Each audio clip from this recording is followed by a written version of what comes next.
You are a fluke. You are a separate event. And you run from the maternity ward to the crematorium, and that's it, baby. That's it.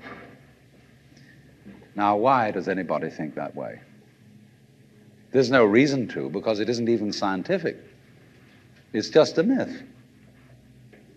And it's invented by people who wanted to feel a certain way. They want to play a certain game. See, the game of God got embarrassing. The idea of God as the potter, the architect of the universe, is good, and it makes you feel that life is, after all, important. There is someone who cares. It has meaning, it has sense, and you are valuable in the eyes of the Father. But after a while, it gets embarrassing. And you realize that everything you do is being watched by God. He knows your tiniest, inmost feelings and thoughts, and you say after a while, quit bugging me. I don't want you around. So you become an atheist, just to get rid of it. Then you feel terrible after that, because you got rid of God, but that means you got rid of yourself. You're just nothing but a machine. And your idea that you're a machine is just a machine too. So if you're a smart kid, you commit suicide. Camus said there is only really one serious philosophical question, which is whether or not to commit suicide. I think there are 4 or 5 serious philosophical questions. The first one is, who started it? The second is, are we going to make it? The third is, where are we going to put it? The fourth is, who's going to clean up? And the fifth, is it serious? But still, should you or not commit suicide? This is a good question. Why go on? And you only go on if the game is worth the candle. Now, the universe has been going on for an incredible long time. And so really, a satisfactory theory of the universe has to be one that's worth betting on. That's it seems to me, absolutely elementary common sense. If you make a theory of the universe which isn't worth betting on, why bother? Just commit suicide. But if you want to go on playing the game, you've got to have an optimal theory for playing the game. Otherwise, there's no point in it. But the people who coined the fully automatic theory of the universe were playing a very funny game. What they wanted to say was this: all you people who believe in religion are old ladies and wishful thinkers. You've got a big daddy up there and you want a comfort and thing, but life is rough.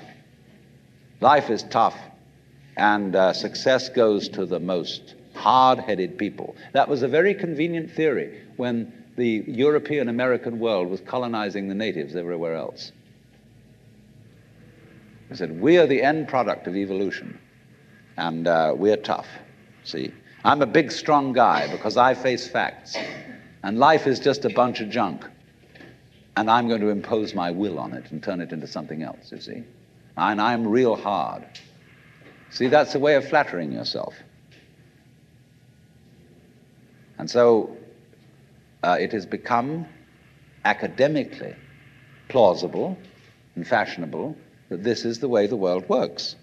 In academic circles, no other theory of the world than the fully automatic model is respectable.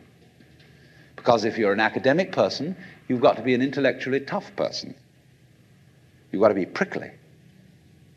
See, there are basically 2 kinds of philosophy. One's called prickles, the other's called goo. And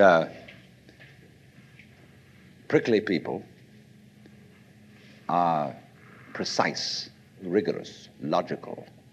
They like everything chopped up and clear. Goo people like it vague.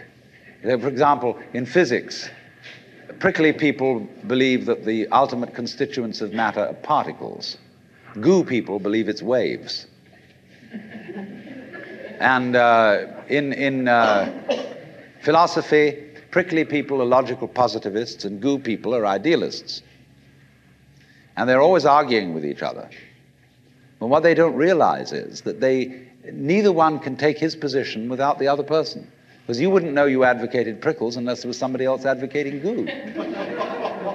You wouldn't know what a prickle was unless you knew what goo was. Because life is not either prickles or goo, it's gooey prickles and prickly goo. And they go together like back and front, male and female. And that's the answer to philosophy. See, I'm a philosopher, and I'm not going to argue very much, because if you don't argue with me, I don't know what I think. So if we argue, I say thank you, because owing to the courtesy of your taking a different point of view, I understand what I mean, so I can't get rid of you.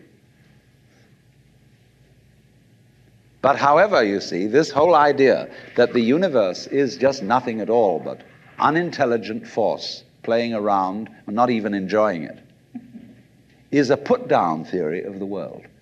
People who had an advantage to make, a game to play, by putting it down and making out that because they put the world down, they were a superior kind of people. So that just won't do. We've had it. Because if you seriously go along with this idea of the world, you're what is technically called alienated.